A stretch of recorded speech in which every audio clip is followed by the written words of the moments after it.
You! G'day, it's Payney here from Extreme Board Riders on Jetty Road at Glenelg in South Australia, and going to do a board review for you on Thunderbolt Technologies. So Thunderbolt Technologies are a premium construction brand, and they make all EPS epoxy boards. The two main models we carry are the Mid-6, which is this one, it's a little bit more performance oriented, and the Mo, which are these puppies here as well. That's a Mini Mo, that's a Mo. Construction is the same throughout all the boards. They've basically got three constructions. Silver, which is more of a long board for that classic feel. That's the silver construction. Most of the ones we stock are red, which is that versatile all-round construction with a nice moderate feel. And there is black as well, which is the carbon fibre construction. A bit more expensive, a couple of $100 more expensive. Certainly a bit stiffer construction, mainly more for pumping waves and those sort of heavier wave situations.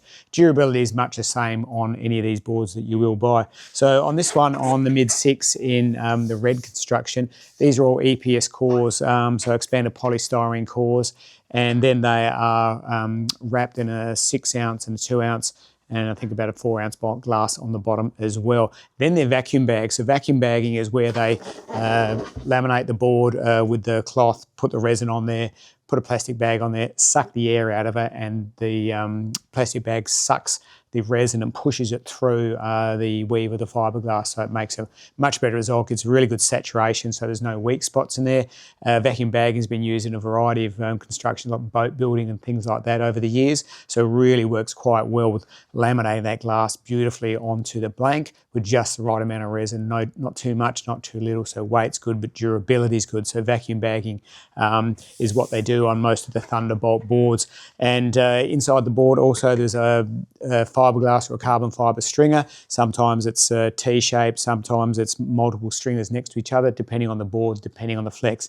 So what we're getting out of the red construction, we primarily stock in the Thunderbolt Mid-6 and the Mo, is durability is one of the first and foremost, one of the things you get out of them because of that vacuum bagging, and just performance. They feel lively, they feel responsive, not too corky. Some EPS boards, too floaty or too stiff.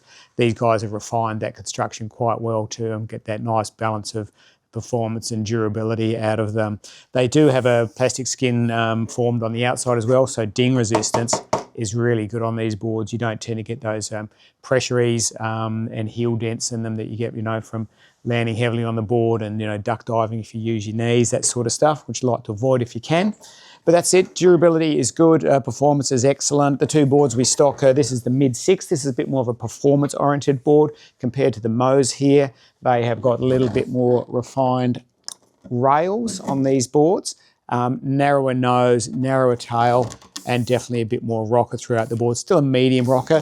This is almost a semi-traveller, or just for good waves where you want a little bit finer rail, narrow nose, narrow tail to feel really engaged, not too skatey. Paddle it a little bit harder, get it onto waves compared to something like the Mo, but the performance in good waves is going to be there. This does have a 6-channel bottom as well, so it's a good way of getting water squirting through the tail there. And sometimes 6 channels are very deep and they get a lot of water tracking through there, and they track too much, which means they're hard to turn because there's so much water squirting through those channels, the board doesn't want to turn. So this is that nice balance. There's enough depth to the channels to give it squirt and to give it drive, but not so much. There's not going to pivot and turn quite nicely. Fin setups, quite often you're using the XL quads on these, but there's a bunch of different fins you could use, thrusters, quads. Quite often people are using reactors on these. Thunderbolts are only in FCS2 fin boxes these days. So that is your Harley Ingleby design, Ridden Tolhurst design, Mid-6. These are the Mo's. The Mo's have got a wider nose, flatter entry rocker on them, definitely more for the Adelaide South Coast and Mid Coast. Going to glide a little bit better, glug through those sections. Bigger tail area on these boards, so maybe not as good in better ways. That's where the Mid-6 is going to come into business there. So come and check them out, Thunderbolt. We're happy to do orders. It's a fair old lead time, some of these boards. You've got to allow for a couple of months sometimes. We'd mainly carry, like I said, Mid-6 and the Mo's in stock. So come and check them out, see what you think of the construction. Feedback from customers has been excellent. We have some customers who've got multiples of these boards just over different styles for different conditions. So that's it. Thunderbolt Technologies, Extreme Board Riders. Need any more information? Hit us up, drop in store. See ya. You.